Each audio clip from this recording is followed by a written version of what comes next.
think it's a big win for Bulls and a big win for the league in general because, like I say, Rovers were really threatening to run away with it there for a while, and it makes things a little bit more interesting again. Will Bulls go and lose it now next week? Probably. Well, they had to go and fucking do it, didn't they? For anyone who's new to listening to me ramble on about football, this happens quite a bit, so get used to it. They're calling me the biggest jinx in the League of Ireland. Nobody's calling me that. But when I say things, sometimes they might happen. That's what I will say. Welcome back to The Verdict.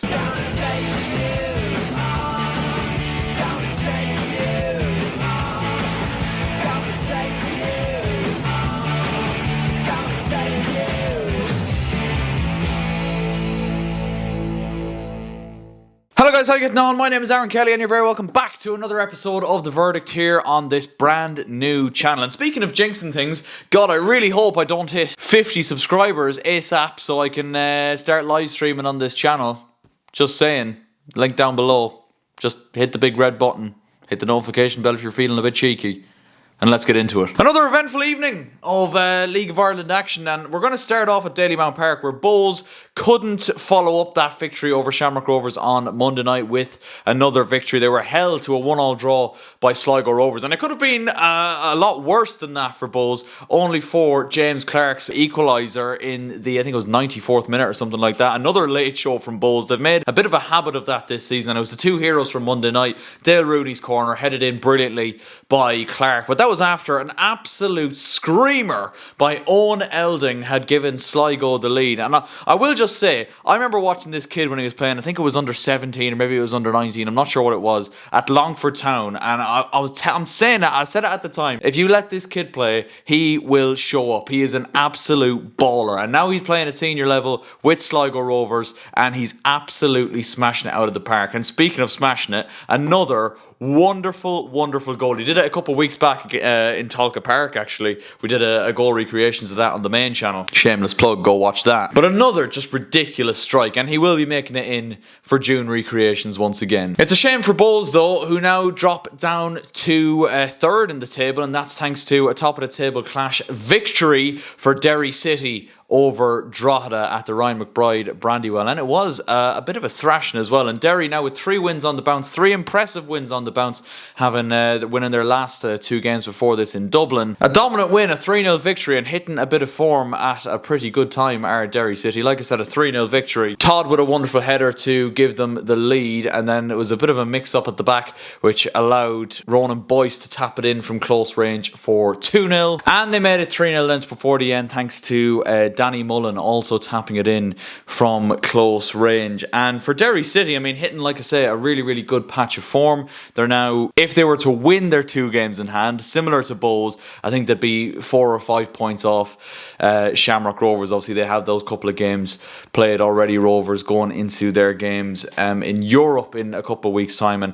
like I said, for kind of the fate of the league and the league title in general, number one, I think Bulls could have really done with winning tonight. That draw is probably a poor one in the context of a title charge, if you even want to call it that. I'm sure a lot of Bulls fans won't be calling it that, but you got to hope from a neutral standpoint that Derry and Bulls can win their 2 games in hand and at least put a little bit of pressure on Shamrock Rovers, who, like I said, did get back to winning ways tonight. And it was a goal in the 74th minute from Rory Gaffney, and some really poor goalkeeping on show, unfortunately. But that's the response to champions. Rovers, again, not really at their absolute best, but they managed to find a way once again. And Rory Gaffney, over the years, has proved himself to be a man who pops up in those important spaces, in those important moments, to get the goals for Shamrock Rovers. A big 3 points for them. They needed to go out and win tonight, and performance didn't really matter all that much to them, and they have managed to get out and get those 3 points. On to Shells then, and they're still waiting for their first win post Damien Duff, and it was a 1-1 draw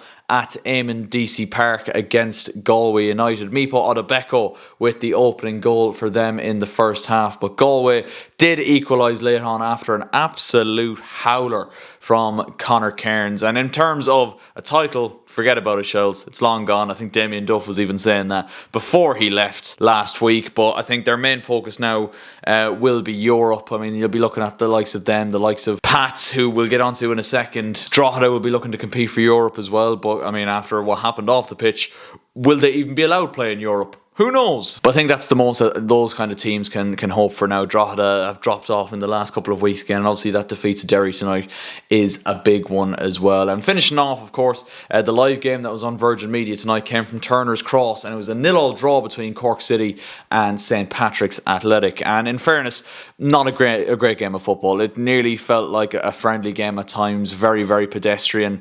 Probably not a terrible result for Cork in the context of relegation. I mean, in terms of Bowes managed to get that equaliser against Sligo, so obviously that helps them out in the context of the relegation scrap. But they could have done with all 3 points, and they really had a great chance to do that in the first half.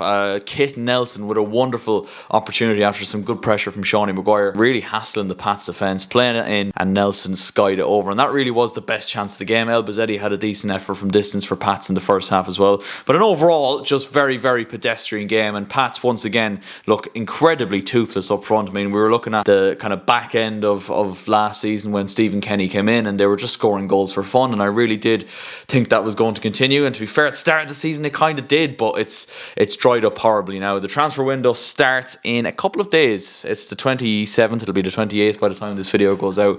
I think the transfer window opens up on the 1st of July, so might be something that Stephen Kenny looks at delving in the market. But you'd look at the kind of players they have up there, the likes of Mason Melia, the likes of Aidan Keena, who were firing at the start of the season and now are not. You'd think they should have enough quality to beat Cork, but a point, and it's actually Cork's first clean sheet of the season, which on the 22nd time of asking is not brilliant, I'm not going to lie. Special shout out tonight actually in this episode to the First Division game at Ferry Carrick Park between Wexford and Kerry. Wexford did have a man sent off. Kerry were like 3-1 up, and Wexford have managed to come back and win 4-3. Unbelievable scenes. Sometimes you can just see games like that in the First Division. Like I was at the Midlands El Clasico on Monday night there between Longford and Athlone, and that was a wonderful game. So maybe keep an eye on the First Division if you're not already, because you know it's chaos for sure, but hey, it's entertaining. That's where I'm going to wrap this video up, lads. Let me know your thoughts on this week's games in the comment section down below. We'll be hoping to get some maybe transfer videos up this week in the kind of wider footballing world, and maybe Chelsea related as well, so stick around for that. And also, like I said at the start of the video, it'd be a massive help to me if you could hit that subscribe button and get us to 50 subscribers as soon as possible, because I do want to bring live streams back. So thank you everybody so much for watching. If you did enjoy the video, leave a like, subscribe like I said if you are new, and I will catch you next time.